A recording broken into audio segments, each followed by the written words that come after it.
上新的消息，继续来看美国商务部主办的选择美国投资高峰会，11日时阵伫咧美国举行。这届计共有138间咱台湾的厂商去参加。除了经济部长郭志辉有去，行政院秘书长龚明鑫嘛有带团去参加，希望这对台美的贸易也有关税谈判会当有帮助。这场由美国商务部所举办的选择美国投资高峰会。美国东部时间10日伫咧马里兰州进行，单方由行政院秘书长龚明鑫带团参加。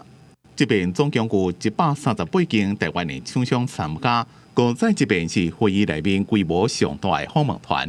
伫咧美国杀出对等关系政策，台美的对等关系谈判正伫咧谈的时阵，这场会议也正在世界各国展现因对美国投资的决心。龚明鑫表示，南方这么正伫咧盘点对美国投资金额的目标金额，希望会当伫台美对等关系谈判时阵，南方手来较有牌。这2年来，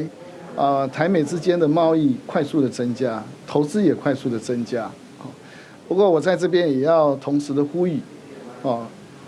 台湾跟美国政府双方共同把台美之间合作可能的机会，把它真正的落实跟实现下来。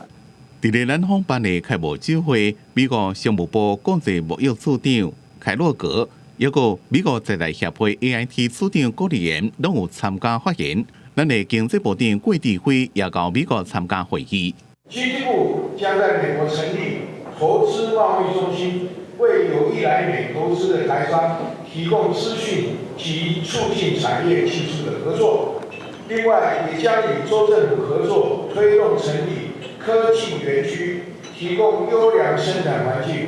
以吸引台商进驻。这边台湾代表团参加的产业包括半导体、人工智慧、化工、生机、航太加金融等产业。AIT 是伫咧杀量子科技加无人机等产业，协助台湾的厂商加美国洽谈合作。第4天的会议结束了，郭志辉将会去德州参加台湾半导体公司全球晶圆的新厂落成典礼。